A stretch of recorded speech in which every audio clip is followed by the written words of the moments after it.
Hey baking fam, so this is Amanda, Center Director for Mathnasium of Great Neck, here for another episode of Food Math Friday.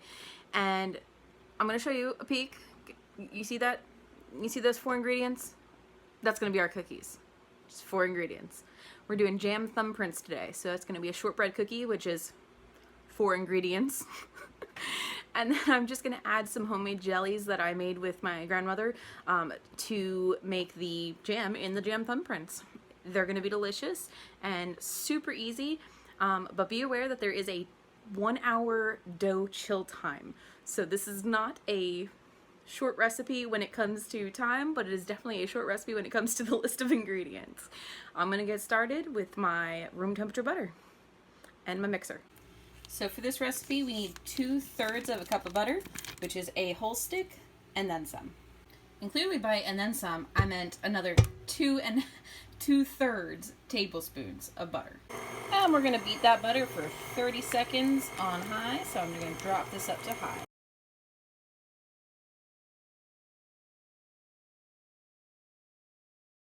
Adding a 1/2 cup of sugar. And beating again until combined. Don't forget to scrape your sides. I've taken my 2 eggs and separated them into yolk and white, and now I'm adding my 2 yolks, which I will scrape out of this bowl now. If your egg yolks broke like mine did, don't worry about it. Just scrape all of the egg yolk into the bowl, and make sure you save those egg whites because we're going to use them later. Adding a teaspoon of vanilla.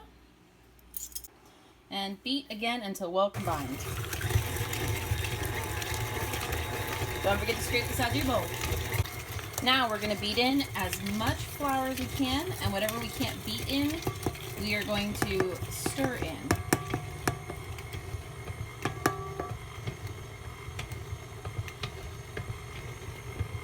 The recipe calls for 1.5 cups, so that was 1 cup.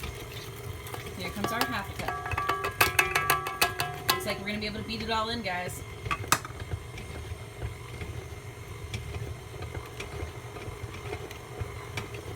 I'm going to go ahead and scrape my sides real quick and beat just a little bit longer.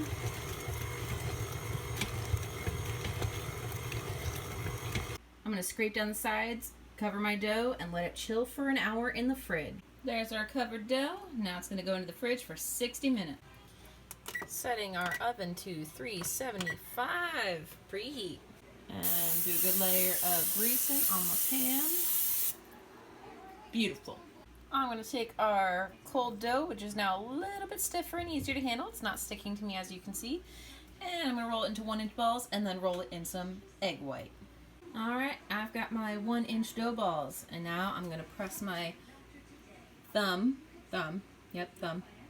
into them to create thumbprint spaces. I'm going to try and make these as circular as possible. Off screen. Imperfect thumbprints in, and going into our heated oven for 10 to 12 minutes or until lightly golden brown. And here they come. I'm starting to wonder if my thumbprints were deep enough. I guess I'll find out when I start putting jam in them, won't I? So these are my jam thumbprints. They have been baked, they are cooling, and I have thrown some jelly on top of them. I have lingonberry, I have peach, and then I have elderberry, which are all, well, though that jelly, that one right there, that one's store-bought, but these two, those are from my grandmother, and I helped make this one, so that's awesome. Disclaimer though, this is how you do it following the recipe in the book, but it is not how my mom taught me how to do it growing up. And this is the recipe she used. So I'm going to make the second batch the way that my mom did it, which is to bake the jelly into the cookie. And we'll see which one turns out better. Alright guys, pulling out the second batch. Remember this time the jelly was baked onto the cookie? I think I used too much jelly on 90% of this batch. That's okay. We'll see how they turn out after cooling.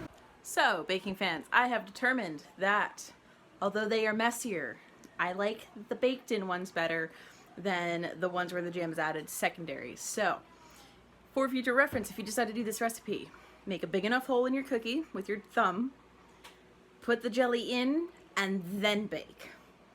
And I'll keep that in mind too for the future. You guys have a great one, and if you think that your child could use some math help or math enrichment, especially due to COVID slide or summer slide, please check out mathnasium.com to find a location near you, or check out mathnasium.com/greatneckva for my location. I'd love to do a complimentary assessment with you online so that you can figure out where your children's math skills are at, and you get a copy of the results for free as well. I'll see you guys soon. Bye.